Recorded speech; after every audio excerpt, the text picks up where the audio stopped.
Amid the lavish lights of Fairmont Crest, a fallen photo tears through every veneer of calm. Naomi freezes at the sight of a boy with pale brown eyes uncannily like Bill's. From midnight phone calls and Hayley's vanishing acts to those mysterious transfers labeled escorting tuition, the pieces snap together into a secret powerful enough to topple power deals and torch fragile alliances. If this child steps into the light, Bill's marriage, Hayley's standing, and Danny's future could detonate like a string of domino charges. Who's manipulating the board, and who gets exposed first? Join me as we dive into the dark truth behind Hayley's serene smile. Don't forget to subscribe and ring the bell so you don't miss the next twist. Naomi froze when the photograph slid from the leather-bound notebook like a fine cut gliding across her wrist, no blood, yet burning along every nerve. In the time-grind frame was a boy of 8 or 9, clear-eyed yet edged with an inexplicable chill, a pale brown gaze Naomi had seen somewhere before, a gaze she had faced 1,000 times at fundraisers, under camera flashes, in those seconds when that man lifted his head to sign transfer papers. The resemblance had no mercy on imagination. It stripped every pretense and hurled Naomi into a whirlpool where suspicion shed its skin and stood revealed as certainty. The scattered shards of recent months snapped toward a center like filings to a magnet. Hayley's midnight phone calls that sent her hurrying from dinners with bare excuses, the brief disappearances followed by the scrubbed-too-hard smear of lipstick, the neat transfers tagged with the bloodless words escorting tuition into a faceless account with no name, no voice, only a faithful string of numbers. Naomi no longer heard the music in Fairmont Crest's great hall, no longer saw the chain of lights like counterfeit stars. Everything receded, leaving only the offbeat thump of her heart and the fact of a secret erupting beneath the marble.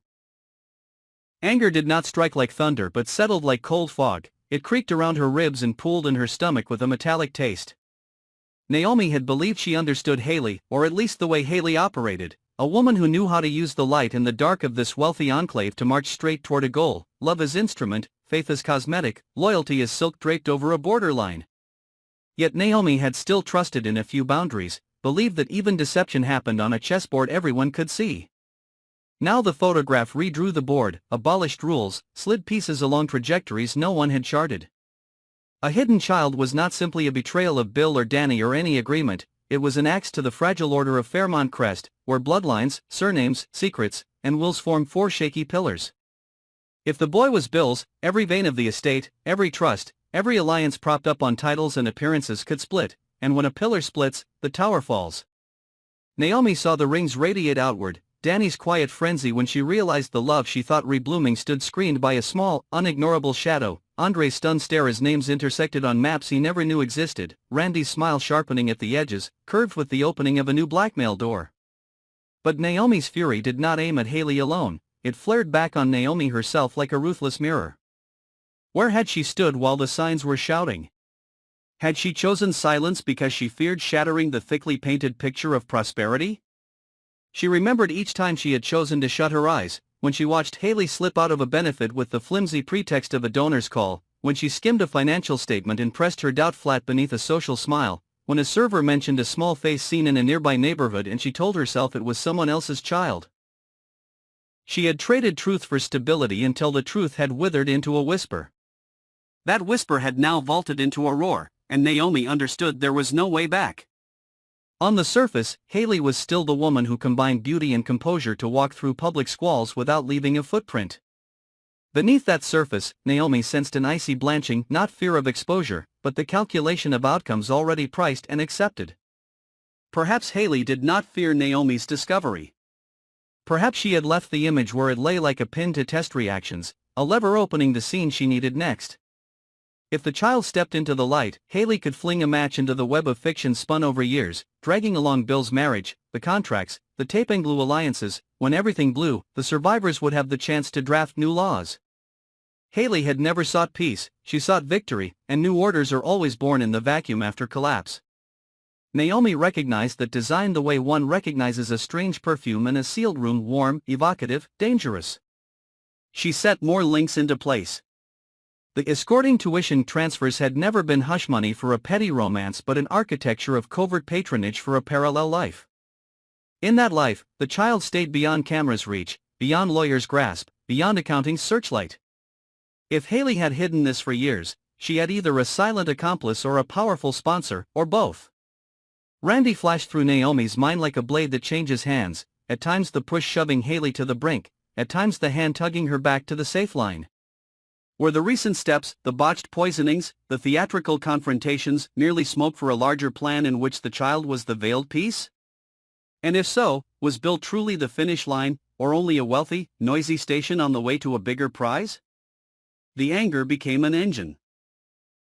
Naomi began to draw wires between players as if redrafting an electrical diagram. She knew Danny would not stay quiet if she suspected a child wore Bill's eyes, and least of all when Danny herself had been wobbling between pride and memory. A wounded Danny spills more unguarded truth than a serene one. Andre, calm on the outside but unable to endure being blindfolded, might thrust his hands into the truth in a way that pulled every shield down.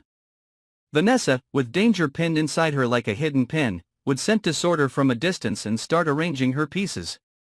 Naomi understood she had no privilege to stand aside. She had to choose the narrow daylight of truth, or the soothing shade of half-made promises. Within that whirl, she could not help thinking of the child. For Fairmont Crest, a child can be a dagger thrust up toward the top tier. For a life, a child is only a child, forced into proof, ticket, bargaining chip. Naomi raged at the cruelty wrapped in words like protect, shelter, keep safe. Who was truly being protected when a small life was coerced into secrecy? And when the light finally reached him, who would be first to claim ownership, and who would be first to step backward from responsibility? This rage was different from the flare that rises for reputation or money. It carried shame, as if Naomi herself had been complicit by a silence that had gone on too long. She began to list the hard choices. Publish the photo and the rumor squall would become a Category 10 storm, swallowing whatever was left of precarious agreements. Keep silent and she would be granting Hayley the tempo, making herself a standing piece on a board awaiting capture. Confront head-on and Hayley would flip to the strategy of inverted victimhood, dragging Naomi into a spiral of suspicion, bleaching black into white with prepared files that left no seam.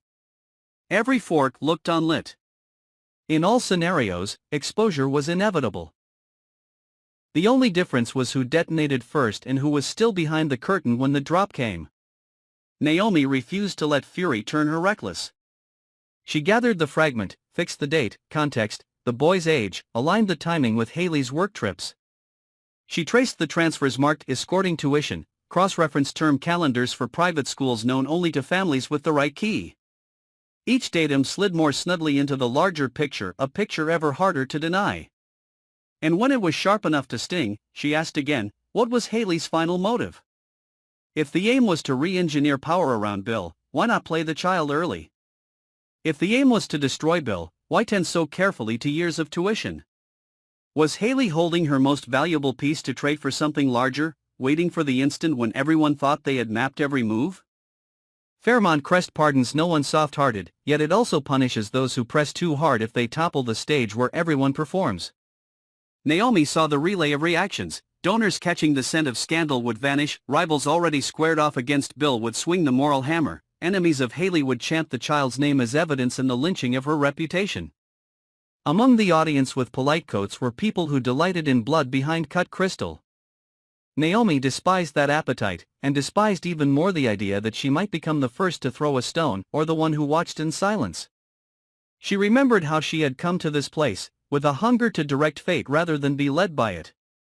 Control does not mean burying truth under thick carpet.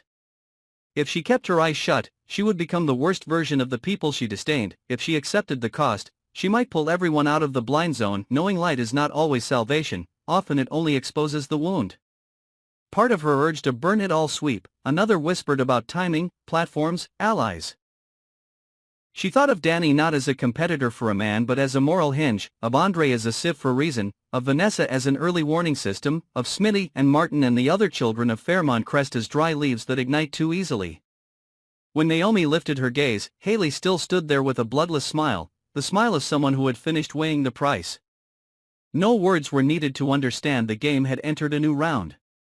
In this round, anger was not enough, one needed the spine to face ruins without losing sight of aim. Naomi did not tear the photograph, nor slide it back. She kept it as one keeps a vow not to shelter lies dressed as reasons. And in her mind, questions hooked under the skin like barbed wire: was the child truly Bill's, or a phantom grown to deceive an entire town? On which blade's edge did Randy stand as the shears hovered over Hayley's safety net? Would Danny choose pride or choose a reinvented family with a child walking in from the dark? Would Bill bow to a past that cannot be dusted off, or keep erecting a paper castle for refuge? And Naomi herself, suspended between fury and a faith that some order was still salvageable, what peace would she push before everything slid into the hands of those who laugh while passing a torch to a burning house? No one answered in that instant. But Naomi knew that in a town where a whisper weighs as much as a verdict, one wrong step brands a lifetime. She tightened her grip, felt the edge bite her palm, and for the first time in months she was not trembling from fear. Her anger had found an aim, her inner conflict had found a door. Not to annihilate, but to force every secret into light commensurate with its true cost. And if that light made Fairmont Crest squint and stagger, perhaps the time had come for this place to open its eyes and stare back, even if the first thing it saw was a boy with those familiar pale brown eyes. Familiar enough to remind everyone that power cannot save those who have chosen to build their house out of lies. As the lights of Fairmont Crest dim, that photograph remains like a crack no glue can mend on the glass of prestige, reflecting everything people tried to hide beneath velvet: a child stepping out of the dark, a web of lies tended for years, and hearts once thought armor-plated suddenly so fragile they could shatter at a touch. Naomi is no longer a bystander, she has become the keeper of the key, the one who can throw the door wide to the truth or lock it once more in exchange for manufactured peace. Hayley is no longer a symbol of composure. She has tossed a spark into the center of the board and is waiting for the ignition to reshape the rules. Bill, whether he denies or dodges, must answer a single question: how long can power smother the past before a child with his own eyes steps forward to claim a name? And Danny, suspended between pride and memory, will she burn it all down to be reborn, or accept a new family shape stitched together with visible seams? The murky calls and the escorting tuition transfers now lie face up on the table, no room left for accident.